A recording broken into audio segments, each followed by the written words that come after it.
Hi everybody, welcome. My name is Chava.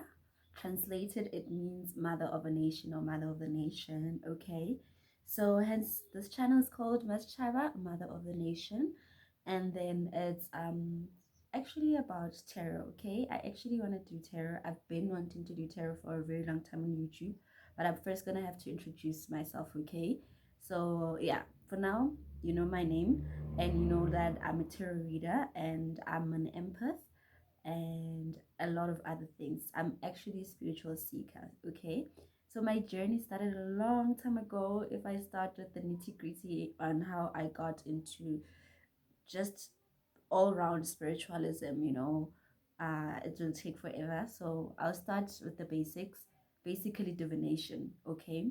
Because that's my main focus. The reason I chose divination is because it's a method that, Google says it's the practice of seeking knowledge of the future or unknown by supernatural means. Okay, so basically meaning that for me, I see divination as a guidebook. Okay, a guidebook that will assist anyone that's using it in order to be able to navigate through life. We all know that life can, like, yeah, do a lot of things to us. It's a roller coaster ride. Sometimes you don't even, you're unsure of yourself, you're unsure of where you are, and you just need confirmation, or you need a guideline where you can go. I remember when I used tarot on YouTube. Like I still listen to tarot readers on YouTube because they are amazing. I the first one I ever out I there are a lot of them, so I won't mention all of them, but my first YouTube tarot reader was shout out to Water Baby Tarot. She doesn't know me. I don't know. I don't care. But yeah, she was so great because I was going through something very spiritual in my life, and I would have an inclination or like this feeling to do something or say something or go a certain route, or I'd take action towards things, and then I'd be unsure about it. I'd question myself. I'd question the route that I took, and then I'd listen to her readings. I didn't personally take one with her, but the accuracy of her general readings for me during that time was so great. And before her was so many other readers, Latin Tarot on Google. Before them, that like there were a lot of Lotus Tarot on Google. You can Google them, like Google, YouTube, just type in tarot. There's a bunch of tarot readers, astrologers, palmists, a lot of mediums. Okay, so there's a lot of different methods of divination, and there are ones online and there are ones in person.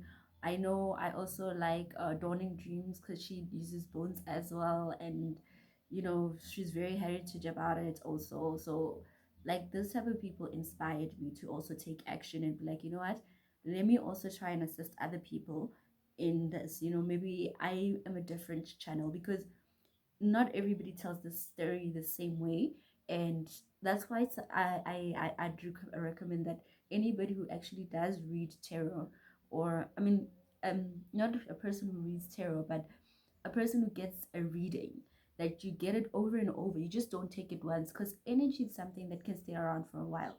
So maybe let's say I get a reading that keeps me motivated for like a week, then 2 weeks down the line I'm down.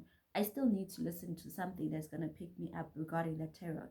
And you find that because I've listened to that one so many times, I'm it's starting to make me feel like it's not really kicking me up anymore. Then I'd need to listen to the other tarot readers and probably tell me the same story but in a different way, because that would be the energy space I'd be in.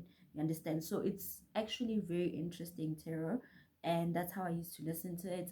And then maybe I'm one of those people that needs to speak out and assist other people. Maybe my readings can also assist you some days when you're not feeling other readers, or maybe I just hit the mark the way you need to be explained to. Like different teachers teach differently. You have the teacher that teaches you this way, so it's like that. Different readers are also like that. Okay, so there's a lot of there's a lot of divination methods. Okay, um usually, obviously, divination is used to foretell what's gonna happen. It's used to predict what's gonna happen.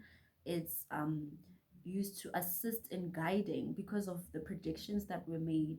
It can guide you. Like, for example, I want to start a business and I don't know if it will be lucrative for me to start a tomato business or an orange business.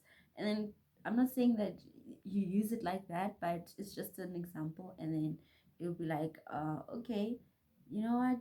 Oranges, they bloom only in the season. So better a tomato seed to whatever, because you can always, every season, you can have tomatoes throughout all seasons. So that type of thing, then it can assist in guiding you in life. And I believe everybody does seek guidance in some way. People pray, that like religiously, religion, go to church. Other people, they do extreme sports. They feel connected more to life when they do extreme sports. It guides them more, it makes them feel more alive. Other people are just naturalists. They just like being in nature, grounding, speaking to trees and all these things. Other people just go along with the flow. Whatever comes my way, I like. There's so many ways that people live their lives, but all of us have something that when push comes to shove and we're stuck between a rock and a hard place, we have this belief in some supernatural entity, you know, whether it be God, whether it be your ancestors, whether it be uh, yourself, your higher self, knowing that, what, I'm a God myself. That's a belief in its own, also, that I have the power and will to drive my life the way I need to be. There's different methods. So when you are going through crisis, as we all go through crisis, as long as you're in this life, as long as you're alive, as long as you're breathing, your life will never be perfect, okay? Your life will never be 100% pure. The fairy tale stories that we saw in the movies had an ending, meaning that, oh, when it ends, then it can be forever for that frame. But we've learned that in this life, as long as you're here, as long as you're breathing, you will constantly go through challenges. You will constantly have to jump through hoops. You will constantly have to grow and ascend, whether you like it or not. And if you don't like it, you'll stay stagnant. And that's even painful, because now you're stuck in a place that you spiritually feel stuck in. Like, you feel it spiritually, you feel heavy, because it doesn't feel like a breath of fresh air. It feels heavy, to be stuck. And then you want to move forward. Now you don't know how to move forward because you've clogged yourself so much, you don't want to ascend. And then you still get assistance, assistance that the universe will never stop assisting you. That's why omens and signs and sequences are one of the ways, I would say, they're divine ways of divination. Because remember, divination is having communication with the bigger part of life, which is something more than what is physical. It can be spirit, it can be God, it can be ancestors, it can be your higher self, a higher entity and a higher energy. It can be the universe, whatever it is that you call upon or you believe in. Can be deities. Sorry if I mispronounced that, butcher whatever words that come out of my mouth. So whatever you believe in, okay, I'll say God. Let me just say the universe in this sense, okay? Because yeah, so the universe will communicate back to you. And then, if you have cleared yourself enough to be able to see when the universe, or hear when the universe is speaking to you, it makes life easier. And you get to navigate with life by it divining to you through signs and synchronicities. For example, you're wondering if you should make a choice about something, and it's just bugging you, and then you're just speaking to the universe, and suddenly a white feather just flies by, or you look down, something just says look down, and you see a white feather.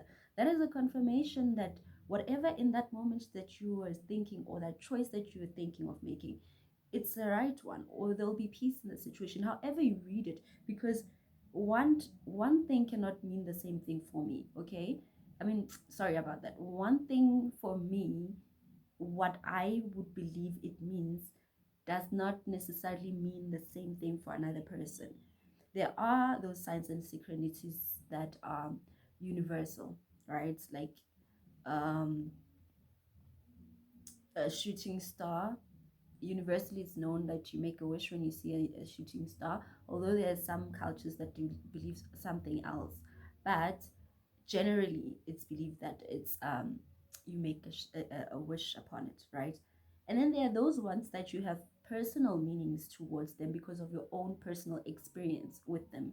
Maybe there was an experience where there was so much turmoil in your life, and suddenly a white dove came by and there was peace. And every time you see a white a feather, you think peace or harmony, whatever. So for somebody else it will be something different based on the experience they've had with that. So the universe, basically divination is just the universe communicating with us and us communicating with the universe, asking questions and receiving answers. Sorry about that. That's something I need to take care of. Anyway, moving forward. So, divination, basically, to round everything up, I would say, is communication with the spiritual realm, right? So, whether it's the spiritual realm communicating with you or you communicating to the spiritual realm, it's an open conversation. So, there are people who are very open to receiving messages that they are called mediums. Like they don't even need tools to divine.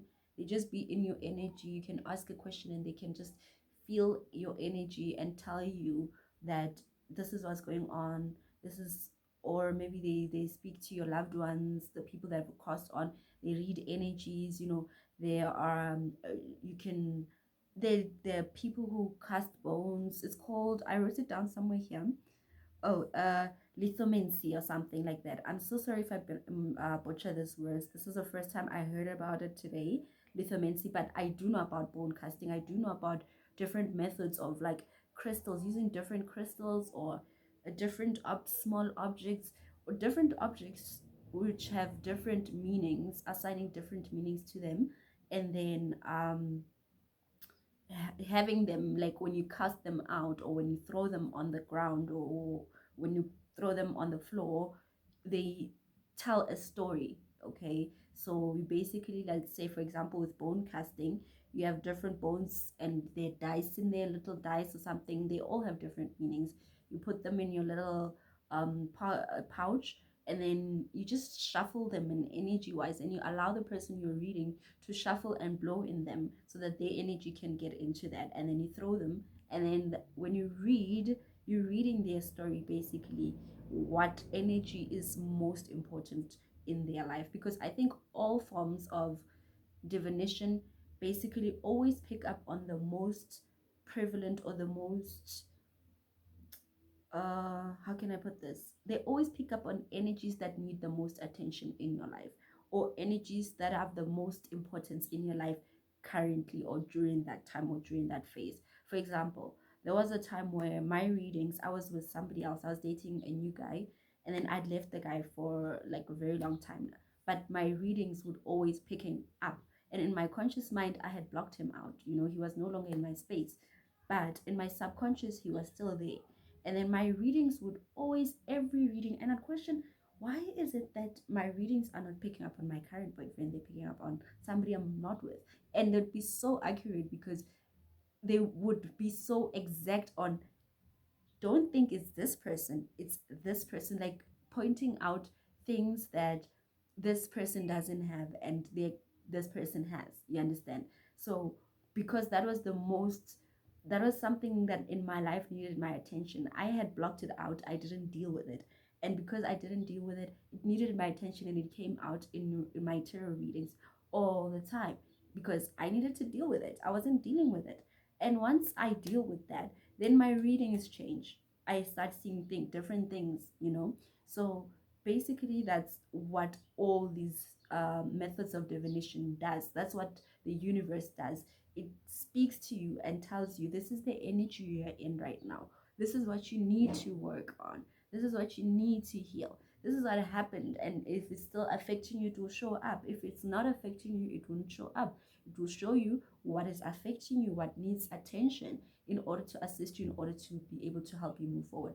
And sometimes, in order to help bring optimism in your life and faith and hope for the future, because sometimes your present stance might seem dull, but the future looks bright. So to help you get through those dark moments, there'll be messages about your future that, hey, you know what, this is possible for you if you do 1 2 3.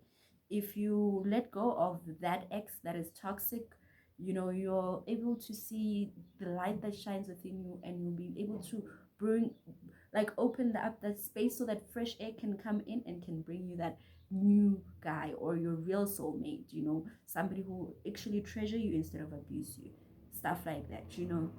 So that's just an example. So basically, there's also numerology. Numerology is basically using letters and numbers in your life that have been given to you. That's why names are important. The names that we give our children, the streets that you live in, your house number, your phone number, everything has importance. Okay, everything has a naming word, and its naming word has a correspondent letter, and then they can be reduced to a single digit number or a double digit number that has a specific meaning or a message. Okay, for example, if we take 20, okay, 25, right? 25 can be reduced to 7, and 7 has a specific meaning, right? But numbers like 11 and 22, usually those numbers are known as master numbers, so they can't be reduced to any less number. And all these numbers have a specific meaning assigned to them. For example, number one would be leadership qualities. Number one is the beginning. The number one in tarot is the magician, having all elements and being able to now start to create. So numbers have certain meanings aligned to them, and they play a role in our lives. My name is Maschaba. So my name being Maschaba, every letter in my name has a certain number assigned to it, and then calculating those numbers and reducing them up to a singular number, that number will speak a vibration. The number, maybe let's say my name gives off a vibration of 8, right? That 8 vibration now says something about my character of being Masichaba because of that vibration. So the name you give children, also my surname being put into play. Now my name and surname, when they are said, gives me of a certain vibration. When people, I know, like with my names, I have this other name, it's called Pearl, but it was never on my ID. I just grew up, my mom, all my siblings, by the way, I have 3 siblings, 2 brothers, then there's me, girl, and then there's my little sister. So all of them have double names and surname. I only have one name. She's like, she thought of it after, I don't know, but I grew up being called Pearl. So my peers, my friends growing up as a teen, I was called Pearl. And every time when I refer to that name, I just think about a person who was rebellious, because of the unsurety of the place of the name that came with it. And then also the resignation of it, who I am to people who call me Pearl and who I am to people who call me Maschaba. I'm not like switching characters, but there's an element of awakening of self of some sort. Like when I'm called Pearl, it's like there's a certain element of myself that I embody. Like Pearl is like laid back, chilled, like, type of. And then Maschaba is more on the serious type of vibe. She likes talking about this. It's one person, but different parts of me, if I can put it together. It's like I'm a chocolate cake. So I've got milk, I've got butter, I've got sugar. I just don't have one ingredient. So that's the easiest way I can place it. So basically numerology is like that. Also your date of birth matters. When you were born, like I was born on the 21st of November 1991. So that would resonate and give me a specific number. So this number means this number means this. Or when you put them together, they give you a specific number and it vibrates. My life path number, my, basically stating that because I was born on this date, the energies that were involved in my development in my mother's womb during my being developed before I came to the earth physically, like outside of my mom, um, and I could breathe on my own. Those were the energies that were at play at that time, and hence they'll have uh, an element at play in the choices and character that I am. Almost the same like astrology. Astrology now is based on the planets in the sky. You know, it's like there's a saying that we are made of stardust, okay? It's a saying. So basically, whatever energies that were aligned, or how the planets were aligned during the time of your birth, or during that time where now you were being pushed into this world to breathe this earth for the first time, to now exist here in 3D, where people can now touch your skin and you can interact with them on your own. It's how they were placed.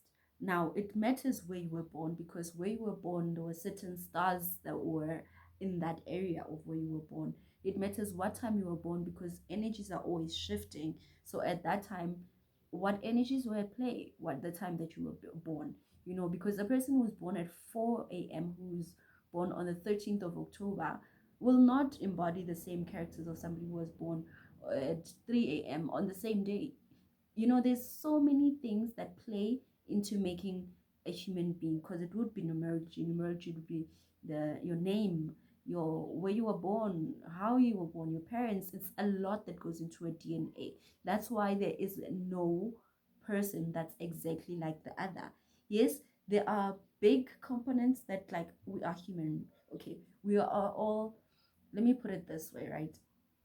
It's got, it shrinks down into individuality more and more and more, until you are so singular in this.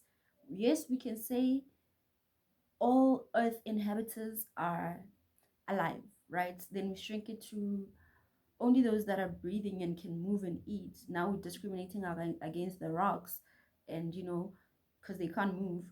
And mountains, okay, mountains do move, but anyway, we start shrinking. Like, those are the only ones that matter. Then we shrink to only the people that can talk like us and walk upright like mammals are important, right? And then now we shrink it to oh, before that, now we shrink it to animals and humans. Now we shrink it to human beings. Now we shrink it to human beings of a certain color.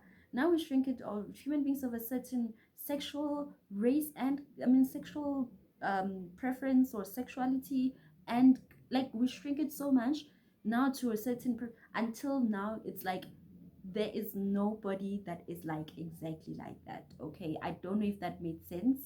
I'm just rambling, but anyway, moving on. So there is you use a pendulum. I like pendulum, I got one myself. Is a pendulum. So basically you use this to read energy. It moves around.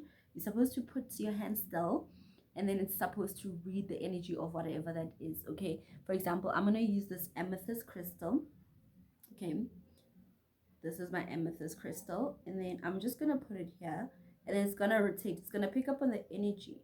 Okay, just hold on. It's going to pick up on the energy of the crystal. It's taking a while to pick up on the energy. There we go. See, it starts moving. So it means that my crystal, it needs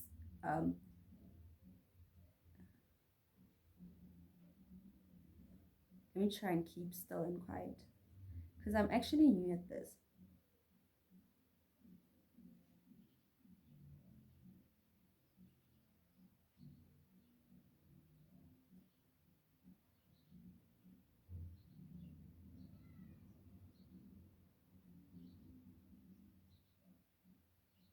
Okay, so I think my crystal, maybe it might need recharging or something, or maybe I'm, yeah. So I'll do that later again, but it picks up energy. Okay, so you can do it with your chakras to see how much energy you have with your chakras going there. You know, if it rotates too much, you know that there's a lot of energy there. It's open, it's clear. If it's stagnant, it will behave like that, or it won't even move at all. So yeah, there's pendulum. That's another method, because you use that to read energy, and reading energy is the universe communicating with you through a crystal. That, no, that is clear. No, that a chakra needs clearing. That chakra is clear. You know, there's also palmistry, where you, the lines on your hand tell where you've been, your fate, where you're going, you know. And if you notice, they change. It says that it takes a while sometimes for some lines to appear, but the more you grow, the more lines develop in your hand. And they're basically telling there are major lines that tell the outer line story of this is the fate that you were born with. Okay, this is something strictly straight. This is what you are born into. You can't change what you're born into. And then this is what you were given to grow and develop. And then this is what you've developed. This is what you've grown. This is, that's basically palmistry, what it teaches. And then there's bibliomancy, where you take a book and you open a certain chapter, and then it's like a Bible. Maybe you're just asking a specific questions. You just hold it together like this, and then just ask a specific question.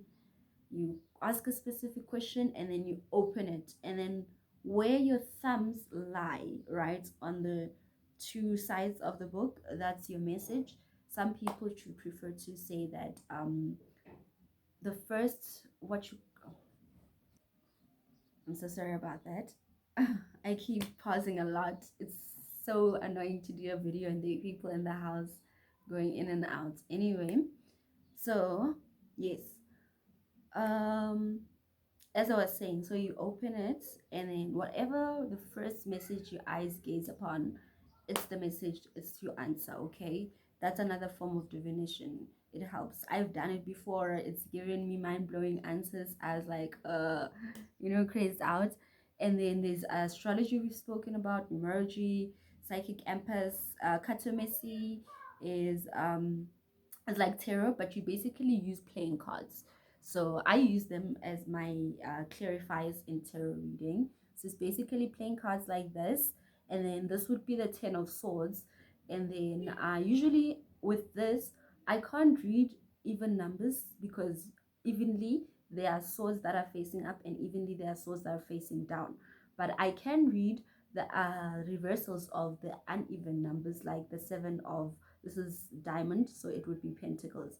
So if there are more at the bottom, more facing the bottom, then it would be reversed. If there are more at the top, if it's like this, then it's the 7 of pentacles upright. Okay, and then we have the queen of pentacles and stuff like that. And then we have tarot is something I'm interested in now, something that I'm actually doing videos for, and I'm actually gonna start posting very soon. That's the reason I'm doing this video, just as an introduction to why I actually wanted to do tarot. Okay, so tarot is cards like this. They're different decks. This is a gilded tarot, and then the sun is called the Ace of Cups. So basically, they have messages and meanings assigned to them. Like, for example, the Ace of Cups is known as, it's either this could represent a young man who's coming to give a love offer, or there is a love offer that is coming through to you. If this is not the young man, if it's an older man, then it could be that they are coming through with a young energy of a new opportunity, of a love opportunity. And also, you look at the pictures, there's a lot that you can see. He's well dressed, there's gold, the colors also represent something, they mean something. So as a reader, you'd read the card, how it speaks to you and what sticks out to you the most. So sometimes you find that when you're reading for somebody else, you see things in cards that you've never seen before. And that's the spirit guide or the universe basically guiding you and saying, hey, pay attention to this. This is prevalent in this person's reading, okay? So that's those type of things. And then there's scrying. Scrying is when you use candle to tell a future or a situation. There are people who use water. So there are 4 elements. You can use 4 elements. Nature, all found in nature. Some people use fire or a candle or flame.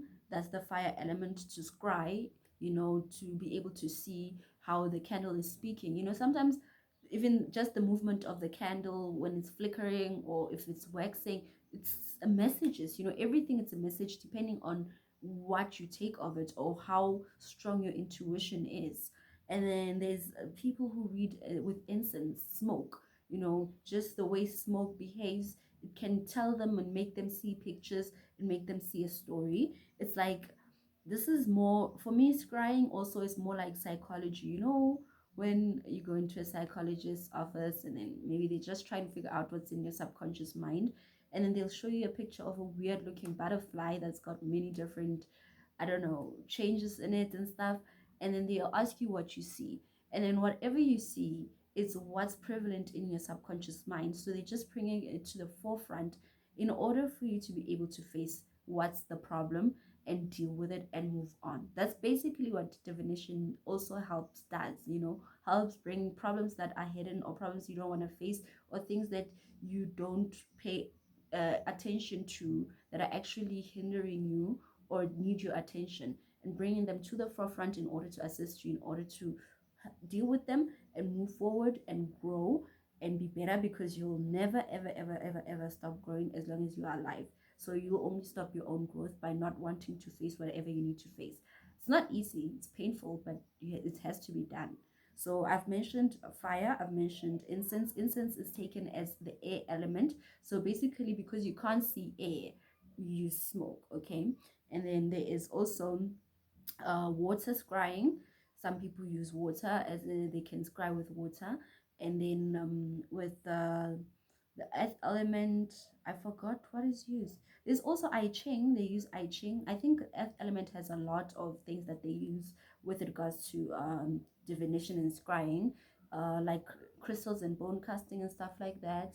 So yeah, and tea leaf reading also. So there's a lot of things that you can use as a method of divination, as a method of being able to help tell the future, being able to help navigate through life. So my reason for choosing tarot now is because for me it's the most popular thing right now for me personally, okay, to do tarot in my own learning or spiritual growth. Not that it's popular on YouTube or whatever. Maybe it's been way popular than me before palmistry was popular. I remember when I was so into palmistry, I went into the streets and I was doing it on anybody that was willing to give me their hand, and I got such a resounding confirmation that this is actually real. It's actually telling people's personality and where they are in life. And I actually found another common denominator, that a lot of people are going through the same things. A lot of people are feeling the same things. A lot of people are in the same situations, but because we don't talk about it, we don't have platforms where we feel free and unjudged to speak about them. We feel so alone in the things that we go through, and that's what caused a lot of misery in this world. Because sometimes a lot of people, or most of the times, people think that what I'm going through it alone. Like for example, suicide. you know I'm not a victim of suicide, but I've had suicidal thoughts and all those suicidal things, and it's something that people don't want to talk about, people shun away from. And you need to establish that the reason a person is suicidal is because there is a problem that they can't get over, or that they can't face up to, that is feeling like a burden to them, and they need assistance, not to be judged. Everybody does feel that way sometimes, like the world is so heavy on my shoulder. Some people are just so emotional about it. For me, I realized that